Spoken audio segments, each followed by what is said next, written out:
আজকে আমি আপনাদেরকে দেখাবো কোন একটা শর্টস ইউটিউবে আপলোড করে দেওয়ার পরে কি করে সেটাকে এডিট করতে হয়। সো ভিডিওটা সুপার এক্সাইটিং হতে যাচ্ছে। যারা বিগিনার ভিডিওটা তাদের জন্য, এক্সপার্ট যারা ভিডিওটা স্কিপ করতে পারেন। আসসালামু আলাইকুম, লাইফ অফ ওয়াদের নতুন একটা ভিডিওতে স্বাগত জানাচ্ছি। আশা করছি সবাই অনেক ভালো আছেন। দেখতে পাচ্ছেন এটা আমার চ্যানেল লাইফ অফ ওয়াদ। স্ক্রিনের টপ রাইট কর্নারে দেখতে পারবেন ভিউ ইউর চ্যানেল নামে একটা অপশন, সেখানে ক্লিক করবেন। ক্লিক করার পর নতুন একটা ট্যাব ওপেন হবে এবং সেখানে আপনার চ্যানেলটা শো করবে। সো দেখতে পাচ্ছেন এটা আমার চ্যানেল। এবার যেটা করতে হবে সেটা আমি দেখিয়ে দিচ্ছি। এটা প্রথমে শর্টসটা আপনাদেরকে দেখাই। শর্টস সেগমেন্টে আমি রিসেন্টলি একটা শর্টস আপলোড করেছি যেটা কিনা সরাসরি এডিটের কোনো অপশন নেই। সো এটা কী করে এডিট করতে হবে সেটা আমি দেখিয়ে দিচ্ছি। আমি ক্লিক করলাম বাম পাশের থ্রি ডটের পর নিচে চলে যাবেন।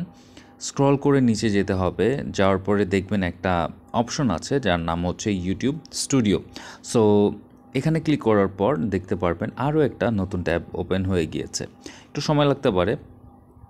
সো নতুন ট্যাব ওপেন হওয়ার পর দেখবেন যে আপনার চ্যানেলের যাবতীয় সব ইনফরমেশন এখানে শো করছে। সো আপনাকে এখানে খুঁজতে হবে, একটু স্ক্রল করে নিচের দিকে যেতে হবে।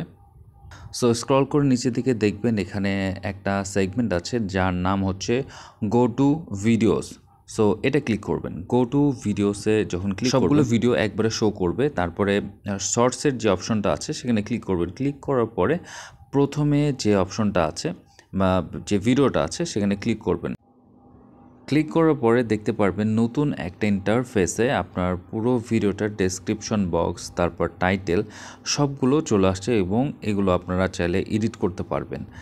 আর এটা খুবই ইজি, আপনাদেরকে দেখিয়ে দিলাম। যারা বিগিনার আছে এবং যারা পিসি থেকে ইউটিউব শর্টসগুলো এডিট করতে চান তাদের জন্য ভিডিওটা কাজে আসবে। আশা করছি ভিডিওটা আপনার উপকারে এসেছে। আর এখানে কোনো কিছু চেঞ্জ করলে ডান পাশে সেভ নামে একটা অপশন আছে, সেভ করলে এটা অটোমেটিকলি সেভ হয়ে যাবে। চ্যানেল নতুন হলে সাবস্ক্রাইব করে পাশে থাকবেন। ফেসবুক থেকে দেখলে পেজটি লাইক অ্যান্ড ফলো দিয়ে সাথে থাকবেন। আসসালামু আলাইকুম।